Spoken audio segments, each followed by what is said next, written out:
नमस्कार। Current affair series के अंतर्गत आज हम बात करेंगे लोकसभा और राज्यसभा के प्रमुख पदाधिकारियों के बारे में। तो सबसे पहले लोकसभा के पदाधिकारी। आपको पता है कि वर्तमान में अनुक्रम के अनुसार 17वीं लोकसभा चल रही है और इस 17वीं लोकसभा के अध्यक्ष अर्थात स्पीकर श्री ओम बिरला जी हैं। लोकसभा अध्यक्ष के अतिरिक्त एक पद लोकसभा उपाध्यक्ष या डिप्टी स्पीकर का भी होता है, लेकिन यह पद वर्तमान में रिक्त है। लोकसभा की महासचिव वर्तमान में श्रीमती स्नेहलता श्रीवास्तव जी हैं और यहाँ पर यह उल्लेखनीय है कि लोकसभा की पहली महिला महासचिव भी श्रीमती स्नेहलता श्रीवास्तव जी हैं। ये मध्य प्रदेश कैडर की कलेक्टर भी रह चुकी हैं। तो इस तरह से ये दो वर्तमान में महत्वपूर्ण नाम है लोकसभा के पदाधिकारियों से संबंधित। एक स्पीकर वर्तमान में श्री ओम बिरला जी और लोकसभा महासचिव श्रीमती स्नेहलता श्रीवास्तव जी। आपको ये पता है कि 23 मई को 17वीं लोकसभा चुनाव के नतीजे आए थे और मोदी सरकार ने सत्ता में फिर से वापसी की थी। 17 जुलाई से लोकसभा के सांसदों को शपथ दिलाकर संसद की कार्यवाही शुरू हुई। लेकिन आपको ये भी ध्यान रखना होगा कि प्रत्येक आम चुनाव के बाद राष्ट्रपति निर्वाचित सदस्यों में से सबसे वरिष्ठ सदस्य को तात्कालिक अध्यक्ष या प्रोटेम स्पीकर या प्रोटर्म स्पीकर घोषित करता है, जो नवनिर्वाचित सदस्यों को शपथ दिलाता है। और इस बार इस 17वीं लोकसभा में प्रोटेम स्पीकर के तौर पर चयन किया गया था टीकमगढ़ के सांसद श्री वीरेंद्र कुमार जी का। कहने का आशय यह है कि 17वीं लोकसभा के प्रोटेम स्पीकर बनाए गए श्री वीरेंद्र कुमार जी। ये सब आपको पता होना चाहिए।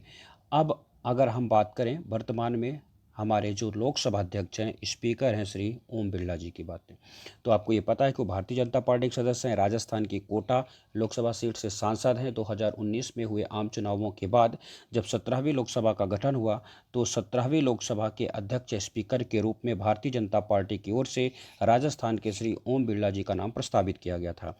19 जून 2019 को श्री ओम बिरला जी को सर्वसम्मति से लोकसभा स्पीकर चुन लिया गया और 19 जून 2019 से ओम बिरला जी वर्तमान लोकसभा अध्यक्ष हैं। ओम बिरला जी के पहले लोकसभा के 16 अध्यक्ष रह चुके हैं।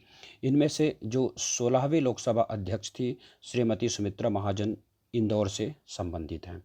इस प्रकार से अगर हम एक इतिहास पर नज़र डालें कि लोकसभा अध्यक्ष कब कौन रहे हैं, उनकी अगर हम बात यहीं पे कर लेते हैं तो सबसे पहले तो आप ये जानिए कि जो पहली लोकसभा है उसकी पहली बैठक होती है 13 मई 1952 को।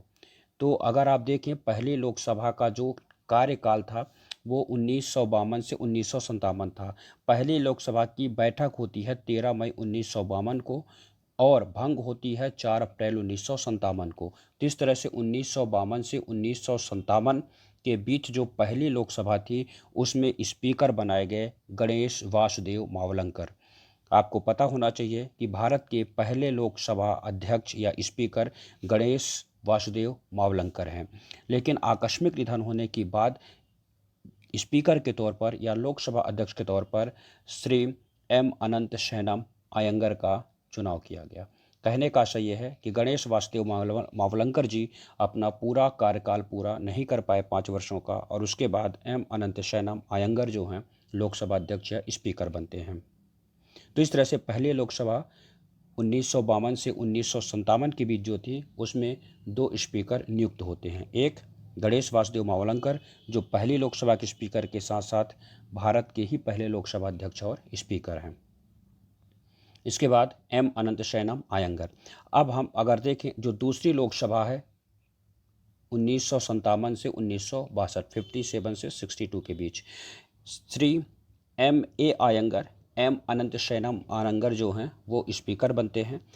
फिर इसके बाद तीसरी जो लोकसभा है तीसरी लोकसभा 1962 से 1967 और इस बार तीसरी लोकसभा में स्पीकर नियुक्त होते हैं सरदार हुकुम सिंह। फिर चौथी लोकसभा जिसका कार्यकाल 1967 से 1970 के बीच था, इसमें स्पीकर नियुक्त होते हैं पहले नीलम संजीव रेड्डी, इसके बाद जी एस ढिल्लो जिनका पूरा नाम था सरदार गुरदयाल सिंह ढिल्लो।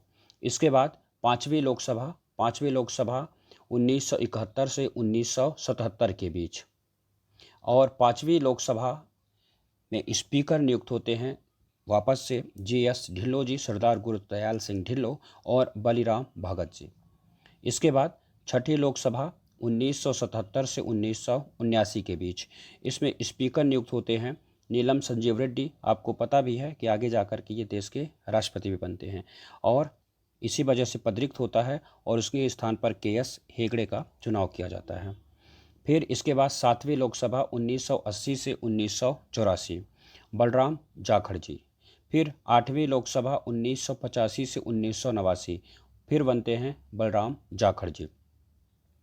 फिर 9वीं लोकसभा 1989 से 1991, इसमें स्पीकर के तौर पर चयनित होते हैं श्री रवि राय।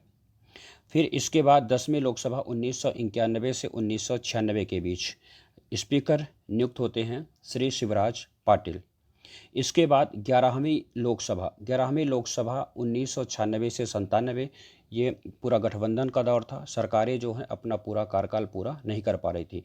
इसके बाद स्पीकर नियुक्त होते हैं 11वीं लोकसभा में पी.ए. संगमा जी। सभी स्पीकर में एक चर्चित चेहरा रहा है। कुछ स्पीकर जो हैं जो इस पूरे सूची में सबसे ज़्यादा प्रभावी रहे हैं, उनमें से एक नाम पी.ए. संगमा जी का भी है। फिर 12वीं लोकसभा 1998 से 1999 के बीच, जब स्पीकर या लोकसभा अध्यक्ष पहली बार एक जनजाति वर्ग से आते हैं, जी.एम.सी. बाल योगी। तो इस तरह से बाल योगी जी पहले जनजाति वर्ग से आने वाले स्पीकर बनते हैं।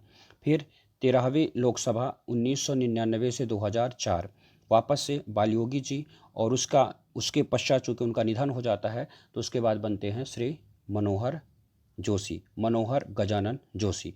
फिर 14वीं लोकसभा 2004 से 2009, जब स्पीकर बनते हैं श्री सोमनाथ चटर्जी जी। 15वीं लोकसभा 2009 से 2014, जब एक कीर्तिमान स्थापित होता है और पहली बार कोई महिला लोकसभा अध्यक्ष या स्पीकर के पद पर नियुक्त होती हैं श्रीमती मीरा कुमार जी। 2009 से 2014 के बीच मीरा कुमार जी पहली महिला स्पीकर होने के साथ साथ ही, अगर आप क्रम के हिसाब से देखेंगे पदक्रम के अनुसार तो 20वीं, और व्यक्ति के क्रम के हिसाब से देखेंगे पदक्रम के हिसाब से 20वीं, और व्यक्ति के हिसाब से देखेंगे तो 15वीं लोकसभा अध्यक्ष थी। क्योंकि आपको ये भी ध्यान रखना है कि 5 व्यक्ति जो हैं 2 बार लोकसभा अध्यक्ष या स्पीकर बन चुके हैं। फिर 16वीं लोकसभा, जिसने 2019 में अपना कार्यकाल पूरा किया, सुमित्रा महाजन जी बनती है स्पीकर। इस तरह से कह सकते हैं दूसरी महिला जो लोकसभा अध्यक्ष या स्पीकर बनती हैं। तो लगातार 2 महिलाओं ने इस पद को सुशोभित किया। इसके बाद वर्तमान में जो 17वीं लोकसभा चल रही है, जिसका कार्यकाल 2019 से शुरू हुआ है, तो 2019 से ओम बिरला जी वर्तमान में लोकसभा के स्पीकर हैं, श्री ओम बिरला जी। अब अगर आप देखिए, जो ओम बिरला जी वर्तमान में स्पीकर हैं, अगर आप पदक्रम के अनुसार देखें, मतलब कितने क्रम से अगर देखा जाए, कार्यकाल को रखा जाए, तो क्रम के हिसाब से 22वें नंबर पर होंगे। लेकिन अगर हम व्यक्ति की बात करें तो 17वें नंबर के होंगे, क्योंकि 5 व्यक्ति जो हैं 2 बार इस पद को सुशोभित कर चुके हैं। तो ध्यान रखिएगा, हमारे जो वर्तमान स्पीकर हैं श्री ओम बिरला जी पद क्रम के अनुसार 22वें नंबर के हैं और व्यक्ति क्रम के अनुसार 17वें नंबर के हैं, क्योंकि 5 व्यक्ति जो हैं 2 बार स्पीकर बन चुके हैं। नाम कौन कौन से हैं? सबसे पहले एम अनंत शयनम आयंगर, जो कि दूसरे और तीसरे पदानुक्रम में थे। इसके बाद नीलम संजीव रेड्डी, गुरुदयाल सिंह ढिल्लों, बलराम जाखड़ और श्री बालयोगी। तो इस तरह से आयंगर, रेड्डी, ढिल्लों, जाखड़ और श्री बालयोगी ये ऐसे स्पीकर रहे हैं जिन्होंने 2 बार इस पद को सुशोभित किया है। तो इस आधार पर अगर देखें तो हमारे वर्तमान में जो लोकसभा अध्यक्ष हैं श्री ओम बिरला जी, वो व्यक्तिक्रम के अनुसार 17वें और पद क्रम के अनुसार 22वें। वैसे भी 17वीं लोकसभा है वर्तमान में, तो आप कह सकते हैं कि ये 17वें हमारे स्पीकर हैं।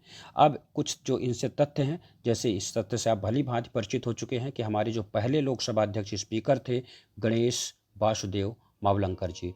फिर इसके बाद ये सर्वप्रथम लोकसभा अध्यक्ष भी थे जी.वी. मावलंकर या गणेश वासुदेव मावलंकर, जिनके विरुद्ध उनको पद से हटाने के लिए लोकसभा में प्रस्ताव भी लाया गया था, किंतु वह पारित नहीं हो सका था।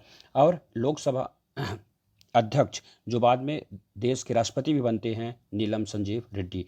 तो इस तरह से नीलम संजीव रेड्डी ऐसे लोकसभा अध्यक्ष हैं जो बाद में भारत के राष्ट्रपति चुने गए। फिर ये भी ध्यान रखिएगा, MAS या कह लीजिए M अनंतशयम आयंगर और हुकुम सिंह, ये ऐसे लोकसभा अध्यक्ष थे जो लोकसभा के उपाध्यक्ष भी रह चुके थे। बाकी ये फैक्ट तो भी से आप वाकिफ़ हैं कि भारत की प्रथम महिला लोकसभा अध्यक्ष थी श्रीमती मीरा कुमार जी, और भारत की दूसरी महिला लोकसभा अध्यक्ष बनती हैं श्रीमती सुमित्रा महाजन जी। अब अगर हम लोकसभा से आगे बढ़ कर के अगर हम राज्यसभा की बात करें, तो राज्यसभा के अगर हम प्रमुख पदाधिकारियों की चर्चा करें तो आपको ये विदित है कि जो देश के उपराष्ट्रपति होते हैं वो राज्यसभा के पदेन सभापति होते हैं। अब चूँकि वर्तमान में हमारे उपराष्ट्रपति हैं श्री M वेंकैया नायडू जी, इसलिए हमारे वर्तमान में राज्यसभा के सभापति होंगे श्री M वेंकैया नायडू जी। उपसभापति हैं श्री हरिवंश नारायण सिंह। यहाँ पर यह भी ध्यान रखिएगा कि सदन के नेता हैं श्री थावरचंद गहलोत जी, और राज्यसभा में विपक्ष के नेता हैं कांग्रेस के श्री गुलाम नबी आज़ाद जी। और जिस तरह से अभी हम बात कर रहे थे, लोकसभा में महासचिव श्रीमती स्नेहलता श्रीवास्तव जी हैं, उसी प्रकार से राज्यसभा के महासचिव हैं श्री देश दीपक वर्मा जी। तो एक बार फिर से देख लीजिए, राज्यसभा के सभापति श्री M वेंकैया नायडू जी, उपसभापति श्री हरिवंश नारायण सिंह जी, फिर सदन के नेता श्री थावरचंद गहलोत, विपक्ष के नेता राज्यसभा में श्री गुलाम नबी आज़ाद, और राज्यसभा के महासचिव हैं श्री देश दीपक वर्मा जी। अब इनसे संबंधित कुछ महत्वपूर्ण जो अनुच्छेद हमको पता होने चाहिए, अगर हम उनकी बात कर लें तो सबसे पहले है अनुच्छेद 64 यह इसमें यह प्रावधान किया गया कि उपराष्ट्रपति जो है राज्यसभा का पदेन सभापति होता है। उपराष्ट्रपति से संबंधित अनुच्छेद है, और इसी में व्याख्या की गई है कि उपराष्ट्रपति राज्यसभा का पदेन सभापति होगा और अन्य कोई लाभ का पद धारण ग्रहण नहीं करेगा। फिर अनुच्छेद जो 89 उसमें ये कहा गया है कि राज्यसभा का एक सभापति होगा और वो देश के उपराष्ट्रपति होंगे, और एक उपसभापति होंगे जो वर्तमान में श्री हरिवंश नारायण सिंह जी हैं। फिर अनुच्छेद 93 आर्टिकल कहता है कि लोकसभा के अध्यक्ष और उपाध्यक्ष की नियुक्ति की जाएगी, और अभी मैंने बताया कि लोकसभा के हमारे अध्यक्ष वर्तमान में श्री ओम बिरला जी हैं, लेकिन उपाध्यक्ष का पद अभी रिक्त है। फिर संसद के अधिकारी, जैसे कि महासचिव की ही बात कर रहे थे, इन अधिकारियों संबंधित जो अनुच्छेद है वो 89 से लेकर के 98 तक है। मतलब अगर हम संविधान का अनुच्छेद 89 से 98 तक पढ़ें तो संसद के अधिकारियों संबंधित, और फिर 99 से 100 तक पढ़ें तो कार्य संचालन की हमको जानकारी प्राप्त होती है। तो इस तरह से जो आज आपको अनुच्छेद याद रखने हैं वो है एक 64 जिसमें बताया गया है कि उपराष्ट्रपति राज्यसभा का पदेन सभापति होगा, दूसरा 89 जिसमें राज्यसभा के सभापति और उपसभापति की बात की गई है, फिर अनुच्छेद 93 जिसमें लोकसभा के अध्यक्ष और उपाध्यक्ष की नियुक्ति की बात कही गई है, और अनुच्छेद जो है 89 से 98 यह संसद के अधिकारियों से संबंधित है, और 99 से 100 या 99 और 100 जो है कार्य संचालन से संबंधित है। तो इस तरह से ये महत्वपूर्ण अनुच्छेद हैं जिनको आपको ध्यान में रखना होगा। आगे की चर्चा हम अगले वीडियो में करेंगे। धन्यवाद।